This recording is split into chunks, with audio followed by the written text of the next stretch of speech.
Beleza.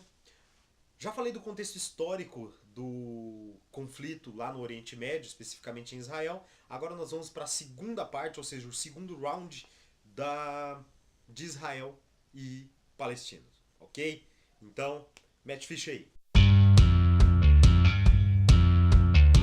Atualmente, o conflito ele começa com o desaparecimento de três rapazes, três adolescentes, jovens estudantes israelenses, tá? Esses três jovens foram vistos na cidade de Hebron pedindo carona para poder ir para a cidade de Jerusalém, para a cidade de Jerusalém. O desaparecimento deles comoveu o país e virou aquela treta toda. Cadê os moleques? Cadê os moleques? Os moleques estão sumidos. Os israelenses já acusou o grupo Hamas.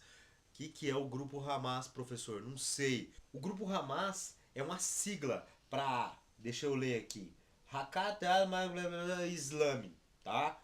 Qualquer coisa do tipo, que é Movimento de Resistência Islâmica em português. É um grupo que tem origem na Palestina, ele se baseia na ideologia sunita. Ai, professor, que é sunita? Vai pesquisar que você descobre. Pesquisa quem é xiita e quem é sunita.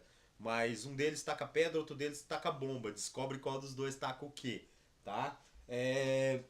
Esse é o grupo armado do Hamas, né? O braço armado e o braço político. O Hamas começou a ser acusado aí de ter sequestrado esses garotos e tudo mais, né?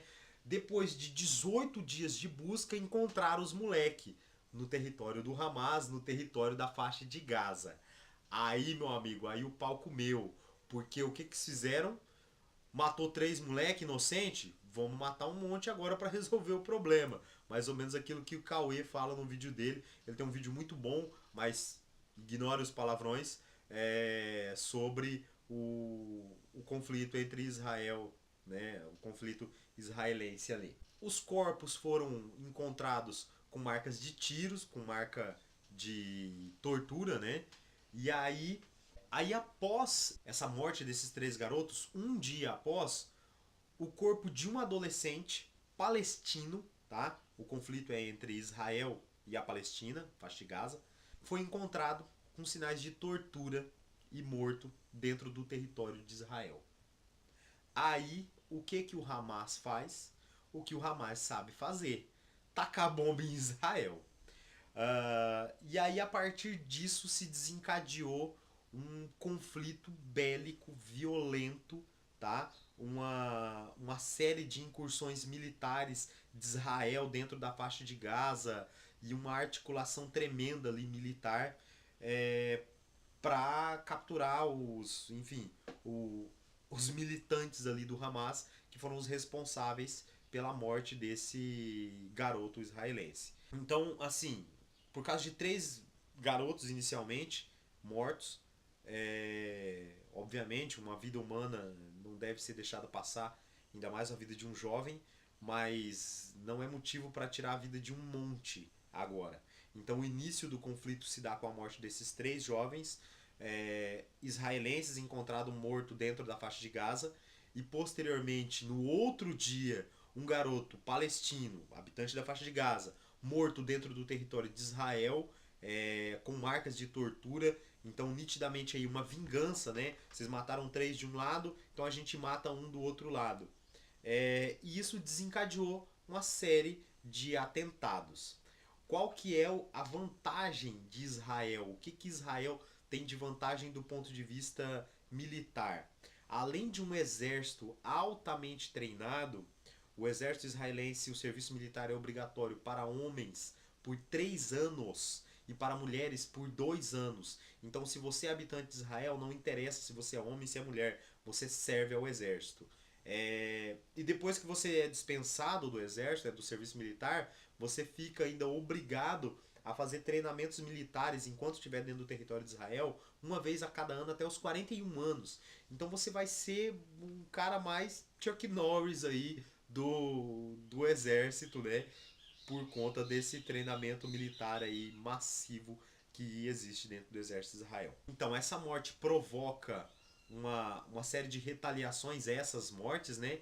E aí o caldo entorna quando um vídeo de policiais israelenses cai na internet desses policiais espancando um primo do moleque que morreu, né, do palestino morto lá dentro do território de Israel. Esse moleque morto lá na faixa de Gaza, na Palestina, palestino morto em Israel, desculpa, ele era descendente de americanos, né? Então aí você tem motivo também para os americanos entrarem na treta aí.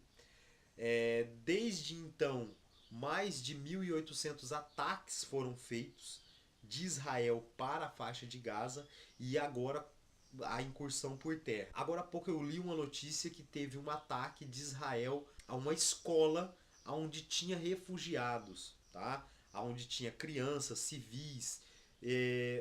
Tenta imaginar a seguinte situação: tá tudo em guerra, você fugiu para onde? Pro lugar mais seguro possível, a escola. Você chega na escola, os filha da puta estão guerreando e tá com uma bomba em cima da escola. Quer lugar mais treta do que esse? Né? Não dá. Você acha que o bairro que você mora é treta? Então, imagina viver lá, o inferno que é. Como resultado da ópera, o que a gente tem agora, até agora? Nos últimos 16 dias, nós temos um total de mais de 600 mortos do lado palestino e 31 israelense. Tá meio diferente esses números aí, né? Por que os israelenses não morrem se tem todos os países ali em volta tacando bomba na cabeça desses caras? Porque esses caras têm só um dos projetos militares mais mirabolantes de todos os tempos, que é apelidado de Domo de Ferro, o Iron Dome. Esse domo de ferro é nada mais nada menos do que um sistema antimíssil, tá? É um sistema de radares em solo que consegue detectar quando se dispara um míssil em direção ao território de Israel e esse disparo é interceptado no ar. Então, para a gente comparar, seria mais ou menos a cena do filme O Procurado, quando um dos pistoleiros atira no outro e para não ser atingido, o pistoleiro consegue barrar o tiro com outro tiro.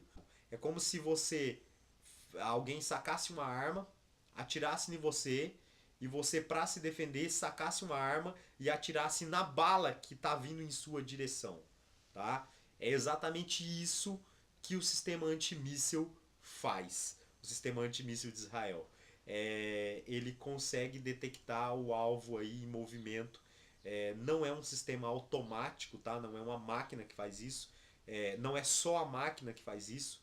Quem faz isso é um militar que consegue decidir se vai ou não interceptar aquele míssil. Se o míssil fosse para uma área descampada, ele já consegue saber o destino desse míssil. Se esse míssil vai para uma área descampada, ele obviamente não faz a interceptação, porque cada interceptação custa uma média de 49 mil dólares, e cada míssil que se dispara da faixa de Gaza ou de qualquer outro lugar ali sobre Israel custa uma média de até 5 mil dólares no máximo. Então você tem aí um custo muito alto para o Domo de Ferro e um custo muito baixo. Só que Israel é um poder militar tremendo, ok? Então, o que eu espero dessa história? Eu espero, obviamente, interferência da ONU, eu espero interferência de alguns países aí. Isso se o pessoal não for intervir lá na Rússia, que esse é assunto para outro vídeo, tá? Que eu vou falar aí mais pra frente. Então, eu espero que tenha intervenção para parar com esse horror que está sendo, que está acontecendo lá em Israel. Professor, você acha que isso é a Terceira Guerra Mundial? Não, ainda não. Ainda, tá? Mas eu não duvido nada se a gente não tiver aí as portas de um novo conflito de proporções mundiais, ok? Pelo menos um conflito de proporções regionais aí tremenda a gente vai ter, né? Já tá tendo, né? Todo mundo vai ter que se interferir. Mas enquanto os caras não se entenderem, eles vão continuar se tretando, beleza? Eu espero que tenha dado uma ideia básica aí do que é. Eu vou pedir para colocar na descrição do vídeo aí alguns links para vocês estarem acessando e ver mais mais ou menos o que está acontecendo, quais são os motivos dos israelenses, quais são os motivos dos palestinos. Então, eu acho que é só, para não ficar muito cansativo e enfadonho. Beleza? Então tá. Fica com Deus aí, um abraço e até a próxima. Valeu!